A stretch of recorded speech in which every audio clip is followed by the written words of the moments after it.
성경 말씀 로마서 5장 3절에서 4절의 말씀입니다. 주여 감사합니다.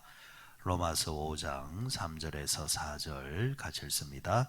다만 이뿐 아니라 우리가 환난을 중에도 즐거워하나니 이는 환난은 인내를, 인내는 연단을, 연단은 소망을 이루는 줄 알미로다. 아멘. 로마서 5장 3절에서 4절 말씀 함께 계속해서 보도록 하시겠습니다. 자, 우리가 신앙생활을 하게 되어지면은 뭐 수치를 이야기할 때 즐겁느냐 즐겁지 않으냐 이렇게 이제 점수를 매겨 보면은 여러분들은 한 몇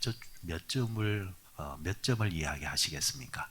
1부터 10까지 있다고 한다면은 10점이 만점이고 1점이 제일 밑에라고 한다면은 몇 점 정도를 주실 것 같습니까? 그 신앙생활의 행복 지수. 그러니까 이 신앙생활의 행복 지수라는 게 환경적인 것을 이야기를 하는 것은 아닙니다. 예를 들면은 뭐 환경이 좋은, 시설이 좋은 교회를 다니면은 행복이 높고, 그렇지 못하면은 행복이 낮다. 뭐 이런 식으로 이제 접근하게 되어지면은 이제 곤란하고요. 신앙생활이라는 것, 신앙은 신앙의 대상이 있다라는 것이고, 그 신앙의 대상이 되시는 하나님과 신앙생활 할 때에 나는 행복하다, 행복하지 않다 이렇게 이제 점수를 매기면은 여러분들은 어느 정도 점수를 매길 수 있겠느냐라는 겁니다. 아침에 일어나면은 날아갈 듯이 기쁘다든지, 오늘 하루를 허락하신 하나님 고맙습니다, 감사합니다, 이런 이제 감격이라든지 그런 것들을 우리가 어느 만큼 느끼고 사느냐 생각해 볼 때에 여러분들은 몇 점을 줄 수 있겠습니까? 사람이라는 존재가 아무리 좋아도 그게 늘 일상이 돼버리면은 그 일상 속에서 매일 느끼는 행복은 처음에 비해서 가면 갈수록 좀 감퇴되는 것은 사실입니다. 너무 익숙해 있기 때문에 뭐 소풍도 어쩌다 한 번씩 가야 재밌지, 매일 간다 이러면은 그 또한 처음보다는 희석되는 것이 사실이기 때문에 어쨌거나 여러분 뭐 그런 걸 다 감안하면서도 우리가 신앙생활을 할 때에 어느 정도 점수를 줄 수 있을까? 이런 이제 신앙생활을 우리가 끊임없이 행복하게 우리가 누리며 산다라는 것은 어떻게 보면은 신앙을 통해서 우리가 얻을 수 있는 하나님이 주신 값진 선물을 우리가 늘 인식하고 있으면은 그 행복 지수는 높을 것 같아요. 사람이 인지를 하고 있느냐, 인식을 하고 있느냐, 아니면은 그렇지 못하느냐에 따라서 그게 해석이 다르기 때문입니다. 신앙생활 할 때에 이 신앙 속에 하나님께서 우리에게 주신 값진 선물이 있다. 그래, 이 값진 선물을 늘 생각하며 사는 자, 그 사람은 행복할 것이고, 아무리 귀한 것을 주셔도 그걸 인지하지 못하면서 산다고 한다면은 보화를 놓고도 이게 보화인지 아니면은 돌덩이인지 분간이 안 되기 때문에 이 행복 지수는 다를 수 있다라는 겁니다. 그러면 하나님께서는 우리에게 신앙생활을 할 때에, 우리가 믿음 생활을 한다고 할 때에 하나님께서 우리에게 주신 선물 가운데서 가장 대표적인 게 뭐냐? 먼저는 하나님께서 우리에게 주신 값진 뜻을 깨달아야 된다. 하나님께서 우리에게 주신 바라시는 뜻이 있다. 그 뜻을 헤아리자라는 겁니다. 한국교회 초기 시절 때 이제 외국 선교사가 이 한국에 와서 선교할 때에 이 한국 교인들의 이제 특징이 하나 있더라고 합니다. 이 한국 사람들의 특징, 오늘날은 옛날에 비해서 많이 달라졌지만은 그래도 아직까지 이제 이 한국 사람이 가지고 있는 이 의식이라든지 이제 표현의 방식이 타고난 그게 있는 것 같아요. 이 외국 선교사들이 우리나라 성도들을 가만히 보면은 교회에 들어오면은 너무 심각하더라는 겁니다. 너무 심각해요. 뭐 교회 와서 뭐 자유분방하게 있는 것보다는 좀 질서 있게, 좀 근엄하게 있는 것이 좀 더 신앙적으로 보여서 그런지 모르겠지만은 근데 교회 밖에서, 그러니까 교회에 오르는 이제 길에서는 막 그렇게 밝게 있다가 교회만 들어왔다 이러면은 얼굴이 심각해집니다. 까만 양복을 입어야 되고 아니면은 성경책을 옆구리에 끼야 되고 뭐 이런 식으로 그런 것들이 신앙적이다, 거룩하다라는 이제 그것으로 사람들이 생각하더라는 겁니다. 그래, 이 한국 사람이 너무 심각하다, 심각하다. 그리고 또 하나가 뭐냐니까 심각한 나머지 교회 와서 너무 많이 울더래요. 웃다가도 교회만 들어왔다 하면은 울기 시작하고 뭐 은혜 받아서 회개해서 기도에 감격이 있어서 울 수는 있습니다. 그런데 그 차원을 뛰어넘는 그런 눈물이 참 많고, 저는 뭐 그런 면에서는 우리 민족이 한민족이라 하잖아요. 뭐 하나인 민족이라기보다도 한이 많은 민족인 것 같아요. 옛날 여러분 과거에 불렀던 노래들을 가만히 한번 보십시오. 한 맺힌 노래가 너무너무 많습니다.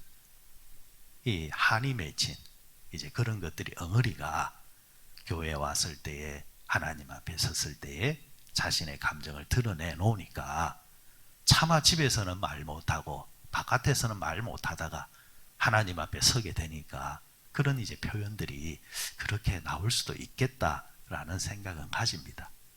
그런데 여러분 중요한 것은 신앙생활은 결국에는 내가 하나님께 바라는 것이 아니라 하나님께서 내게 바라시는 것을 깨닫고 그 방향으로 가는 게 신앙생활입니다.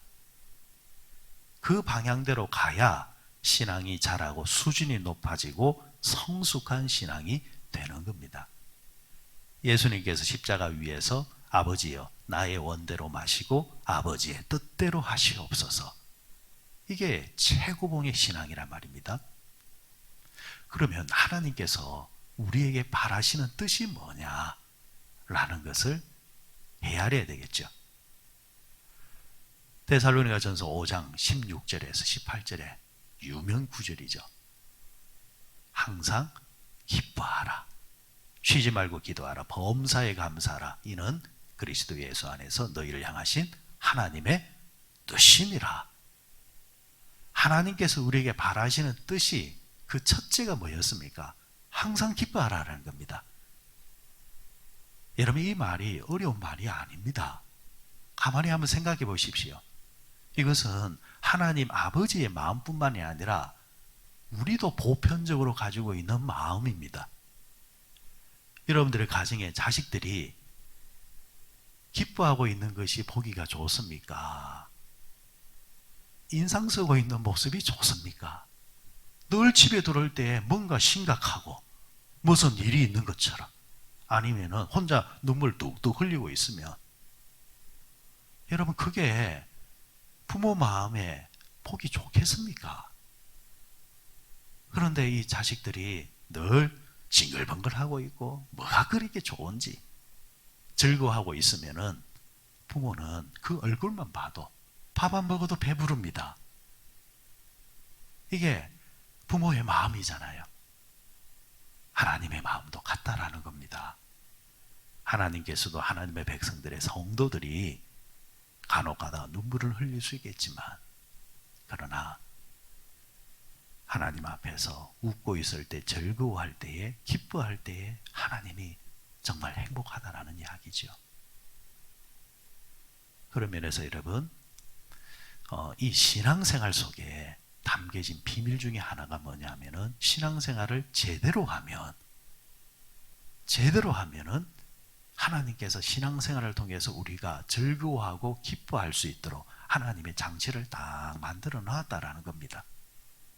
그걸 우리가 못 찾아서 그렇고 못 받아서 그렇고 못 누려서 그렇지 누릴 수만 있으면은 누리려고 준비만 되면은 신앙생활은 즐거움이 있다라는 겁니다. 그 즐거움의 비밀한 일을 우리가 깨닫고 신앙생활 할 때 정말 기왕이면 하나님 앞에 기뻐하며 즐거워하며 신앙생활하는 우리 모두 되시길 바랍니다. 여기서 한 걸음 더 나가서 뭐 그럴 수 있습니다. 뭐 즐거운 일이 있어야 즐겁죠. 기뻐할 일이 있어야 기쁘죠. 나를 좀 기쁘게 해보십시오. 나를 좀 즐겁게 해보십시오. 그러면은 기쁘겠습니다. 사실은 요게 서양 사람과 동양인의 이 정서의 접근 방식이 좀 다릅니다. 예를 들면은 서양에서는 이런 의식을 가집니다. 기뻐할 일이 없어도 우리 한번 기뻐해보자 라는 식으로 기뻐할 일이 있어서 기뻐하는 것이 아니라 기뻐하려고 먼저 마음을 먹는다라는 겁니다. 우리는 이 동양사상은 어떠냐? 한국 사람들은 나를 기쁘게 한번 해보십시오. 그러면은 내가 기쁘겠습니다. 여기 신앙생활을 오면은 주일날 올 때 보면은 자세가 그렇다는 겁니다. 적응 방식이 좋은 사람들은 오늘 교회 가서 예배 드리면서 은혜를 한번 받아보자. 난 오늘 예배 드리면서 은혜 받을 거야. 하면서 은혜 받으려고 더 열심히 찬송하고 말씀 앞에 마음을 엽니다. 그런데 반대의 경우는 어떻습니까? 은혜 한번 줘봐. 은혜를 주면은 내가 은혜 받을게. 감동을 주면은 내가 찬송할게. 이런 식이라는 겁니다. 똑같은 조건이면은 여러분 누가 은혜 받겠습니까? 누가 즐겁겠습니까? 우리는 그걸 압니다. 알매도 불구하고 이런 경우를 조금 더 뛰어넘어서 어려움과 환난과 슬픔을 가지고 있을 때에 어떻게 즐겁단 말이냐? 어떻게 기뻐할 수 있단 말이냐? 라는 질문은 할 수 있겠죠. 오늘 성경에서 여러분 3절에 보니까 뭐라고 했느냐니까 다만 이뿐만 아니라 우리가 환난 중에서도 뭐 한다 했습니까? 즐거워한다 했습니다. 여러분 환난 중에서 어떻게 사람이 즐거워할 수 있습니까? 슬픔 중에서 어떻게 즐거워할 수 있습니까? 그런데 믿음의 비밀한 일을 이 속성 중에 하나가 뭐냐니까 그리스도인은 환난 중에서도 즐거워할 수 있습니다. 이게 여러분 신앙의 비밀입니다. 이 비밀을 제대로 깨달으면은 이 신앙생활 속에서 슬픈 일이 생길 수도 있고 환난도 생길 수도 있고 생각지 못했던 계획이 뒤틀어짐으로 통해서 어려움을 당할 수도 있지만 그런 가운데서도 우리가 주눅들지 않고 당황하지 않고 즐거워할 수 있다. 자, 그러면 이 환난은 우리에게 어떤 의미를 가지고 있는가? 환난을 당하고 싶은 사람은 아무도 없을 겁니다. 그죠? 환난이 주는 그 영향이 어떤 것인가를 알기 때문에 보통의 사람들은 환난이 오면은 기쁘다가도 슬픕니다. 즐겁다가도 눈물을 흘립니다. 즐겁게 식사를 하고 있는데 환난이 전화 한 통 받으면은 밥맛이 딱 달라집니다. 환난은 사람에게서 좋은 것을 다 빼들어 간다라는 겁니다. 그게 환난의 위력입니다. 그러면 이 환난은 피할 수 있느냐? 절대로 피할 수 없습니다. 요한복음 16장 33절에 보니까 예수님이 제자들에게 말씀하셨습니다. 너희가 세상에서 환난을 당하나 담대하라.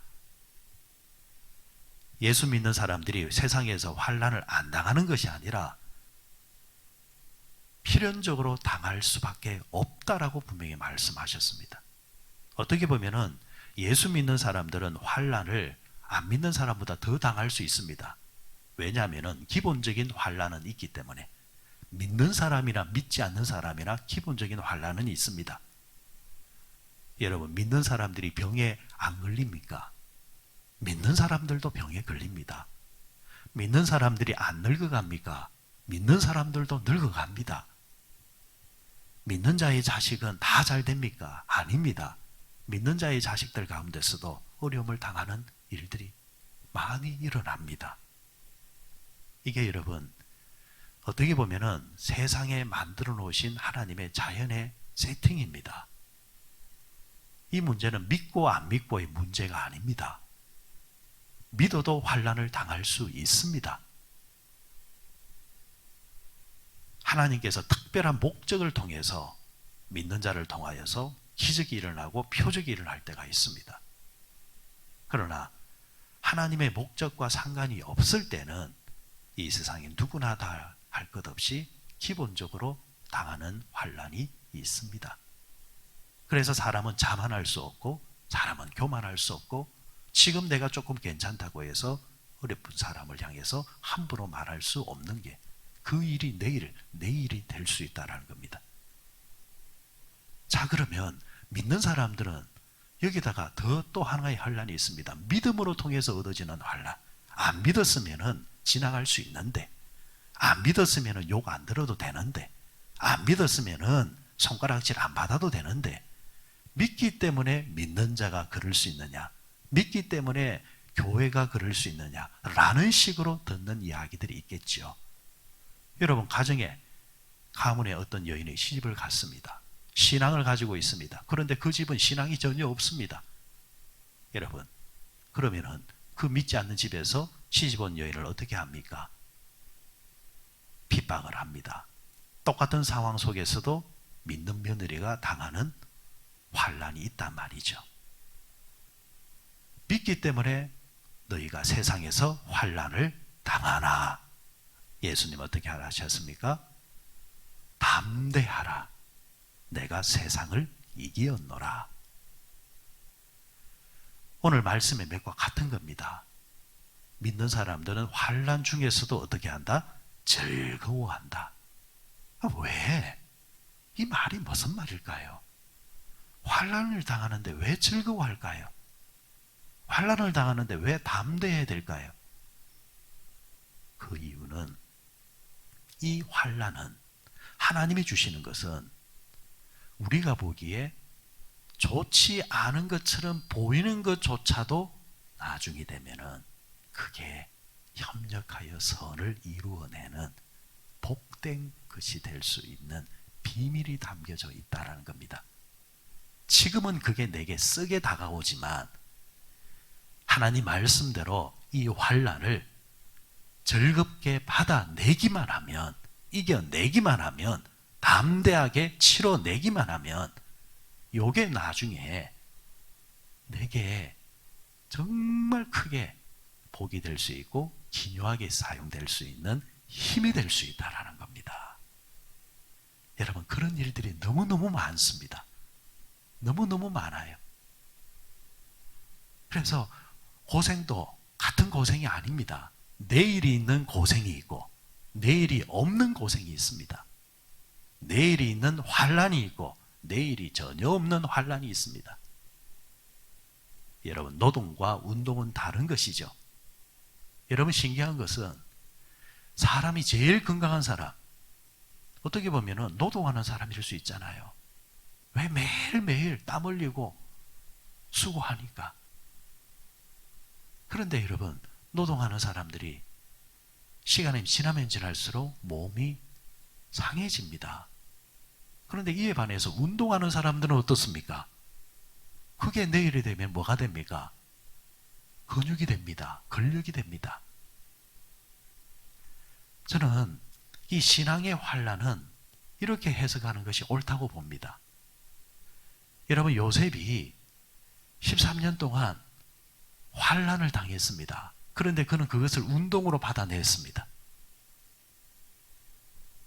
어떤 상황 속에서도 죄짓지 아니하고 환난을 받아내면서 이겨냈을 때에, 뒤에 그가 총리가 되었을 때에 총리를 거뜬히 행해내는 그런 힘이 겸비되어져 있더라는 겁니다. 그래서 하나님은 우리에게 의도적으로 환난을 주실 때가 있습니다. 너 훈련 좀 받아라, 너 좀 단련되어지거라 라면서 하나님이 우리에게 의도적으로 환난을 주실 때가 있습니다. 이렇게 환난을 주니까 환난 속에서 사람은 뭘 배우느냐? 인내를 배우고 연단을 배웁니다. 인내와 연단을 배우니까 나중에 큰 사람이 된다는 거죠. 그런데 환난이 없는 사람들은, 온실 속에서 자란 사람들은 조그마한 어려움만 생겨도 자빠지고 넘어지고 쓰러지고 슬퍼하고 우울해합니다. 하지만 받아낼 수만 있으면 그것을 거뜬히 즐거워합니다. 제가 어쩐가 누군가 운동하는 모습을 봤습니다. 큰 무게가 나가는 아령입니다. 무거운 걸 막 드는데 그 신음을 하면서 무겁다 이러잖아요. 그런데 얼굴에 미소가 있어요. 그 모습을 보면서 저게 신앙이다. 저게 신앙이다. 그걸 고생으로 여기지 아니하고 이것이 운동이 되어서 내 근육을 키운다라고 무거운 걸 들면서도 행복해하며 즐거워하는 모습, 저게 하나님이 주시는 환난이구나. 여러분, 신앙생활을 하면서 환난 당할 수 있고, 신앙인으로서 가정에서 환난 당할 수 있고, 목회자들은 또 목회하면서 환난을 당할 수 있고, 그러나 이 환난 속에 누가 함께 하시고 하나님이 함께 하고 계시고, 나는 하나님과 함께 하면서 이 과정을 이겨내면 이 과정을 통해서 인내와 연단을 통해서 더 값진 모습으로 내가 변하게 된다. 이것이 하나님이 주시는 선물이라는 겁니다. 그러면 이 선물을 생각하면은 어때요? 우리 입가에 미소가 생기는 겁니다.